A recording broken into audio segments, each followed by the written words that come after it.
Well, thank you, Jackie. It's great to be here. I didn't have much affiliation with the American Philosophical Society until I got a call asking me to give this talk.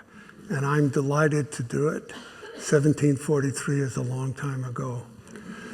I'm also delighted to see some people whom I know, like David Gross. Good to see you again, Alan Garber.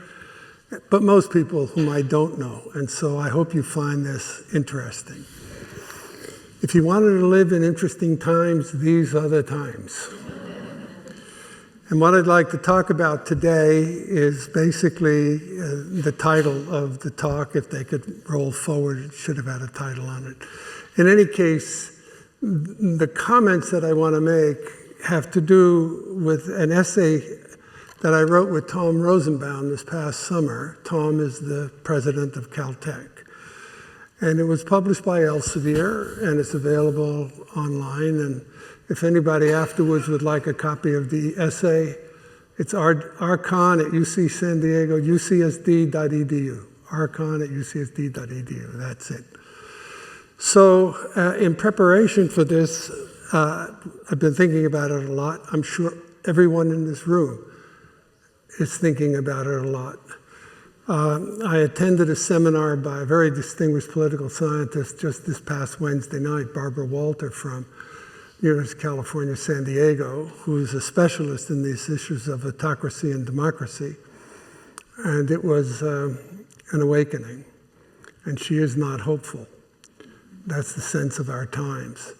The title of her talk was Warnings from the Edge of Democracy, Signs of Warning from the Edge of Democracy, which is a sense that you're at the edge and democracy's there and it's likely to fall off sometime soon.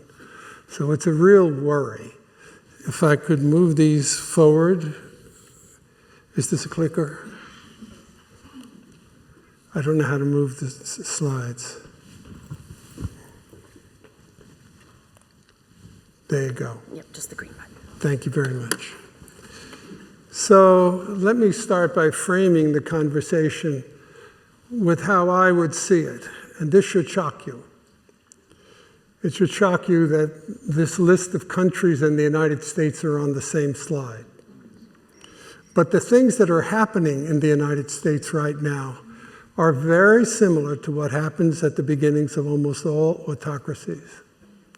You saw it in Nazi Germany. You had centralized control of the university. The governments told the universities how they should behave. You control the intellectuals.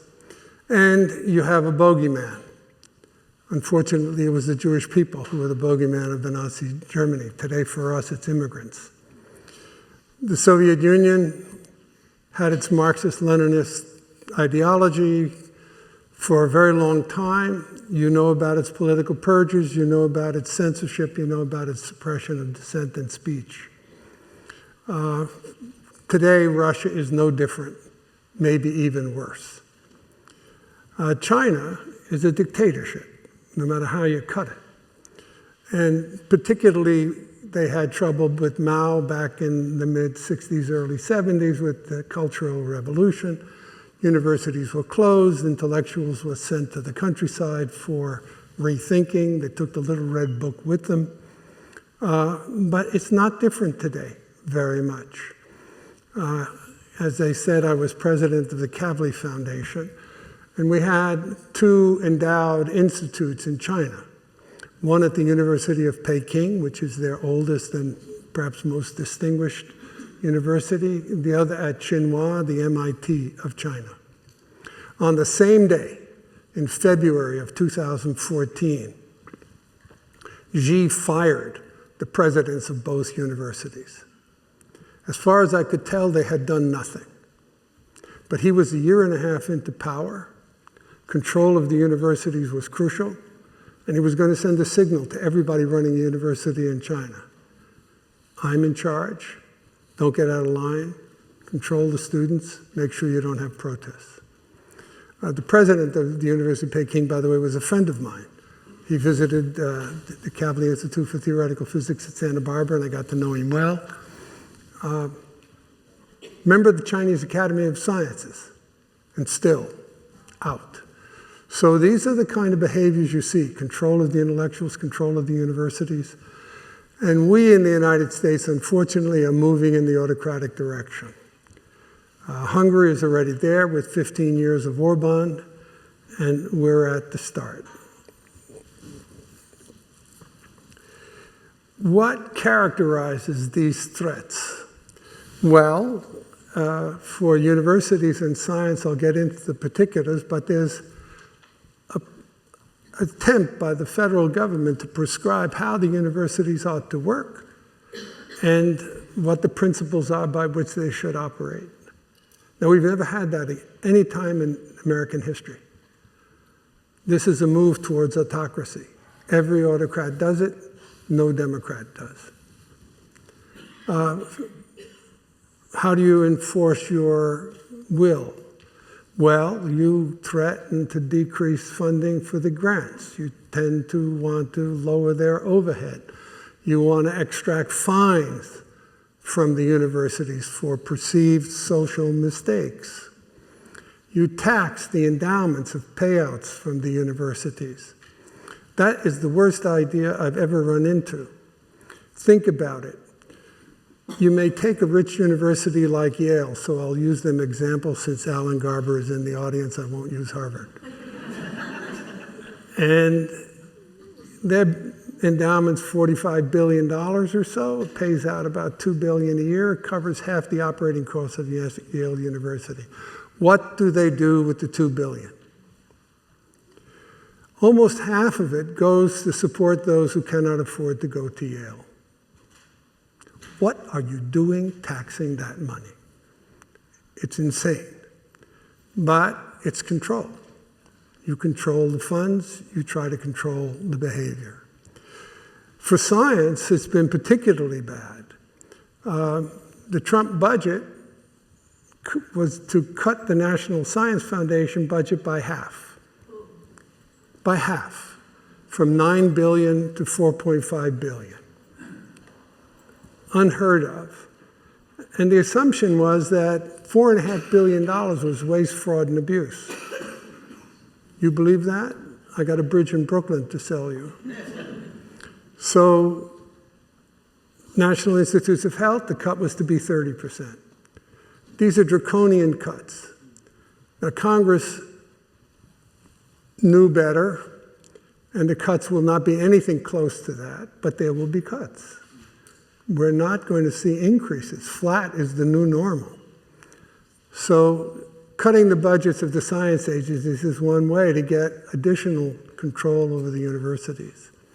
And finally, not too long ago, there was this proposal for a 10-point offer to the universities.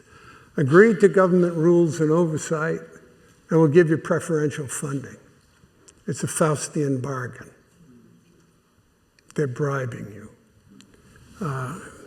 Those are not the behaviors of a democratic government. Those are the behavior of a government heading towards autocracy. So this is the framing. I've said from a congressman that the Congress held at UCLA by the entire University of California system about the fusion of research back in March. I opened by saying this is revolution. It is not evolution. We are not evolving in a simple, continuous way from our past. For those mathematicians here, this is a discontinuity. And that's what I mean by we've never seen it before. The post-World War II order that the United States led and that has served us so well for 80 years is being disassembled. Science and universities are under attack, and the funding is the weapon. Cut the funding, tax, and drive behavioral change. These are the hallmarks of an autocratic government, and we're heading in that direction. That's the foundational message. I don't think it's surprising to you, but I hope I've articulated it in a way that scares you enough. What to do? Well, Peter is going to talk a bit about what he thinks we could do. Tom Rosenbaum and I wrote this essay I mentioned over the summer, And we came up with 4 principles that might be the basis of a concordat between our federal government and universities. Now, I don't think these principles I'm going to describe are ones that the current administration at this point in time is at all prepared to entertain. But we face 3 more years of this, and we don't know what will happen. And we should put something on the table that says this is what universities are, this is what we can live by. And so I have 4 points. The first is simple intellectual freedom. You all know knowledge emerges from the clash of ideas, the honing of your thinking through conversation with others, research, deep thinking, questioning. These are the sorts of things where you have to feel free to speak out and express your thoughts without fear of censorship. So intellectual freedom is a requirement. Institutional neutrality and individual freedom are interesting comments, interesting topics. Institutional neutrality, what I mean by it, is not what the government means by it right now. The government says we want the universities to be neutral from a political point of view. And they have a specific idea in mind: you should be more conservative. Maybe, maybe not, but it's not up to the government to tell the universities whether they should be more liberal, more conservative, or what have you. The University of Chicago expounded this principle in the middle 1960s, and it served them well. I don't think anyone would say the University of Chicago is somehow, because it instituted institutional neutrality, has somehow suffered. It hasn't. And so what is it? It amounts to the university as an institution won't take a collective position on public ideas that don't bear directly on the core university mission of research and education. But it's balanced by individual freedom. And individual freedom means the faculty are free to speak out. The students are free to speak out. Protest is not against the law. It's a First Amendment right. And intellectual freedom needs to be preserved. So individual freedom is crucial, and it's somewhat different from intellectual freedom as I described it. The final 2 are inclusive excellence and free movement of people and ideas. Again, I don't expect the administration in its current form or current thinking to accept these, but they're crucial. We know knowledge is most effectively created by bringing people together. The backgrounds and sensibilities are different. You hone your conceptions of the world. Inclusion matters across disciplines, across national boundaries, etc. And the free movement of people is deeply the movement across national boundaries. Now, why is that crucial? Well, think back to the 1930s. Europe was heading towards war, and the Nazis were in power. What happened? Well, they forced the Jews out, and many Jews left. Brilliant people. And to give you an example, I don't think without that emigration, we would have developed the atomic bomb as fast as we did during World War II. The head of the theoretical division was Hans Bethe from Germany, an immigrant who'd just come to this country. They put him in the head of all theory about how an atomic bomb might work. That's the sort of brain power we needed. It's the sort of brain power we got.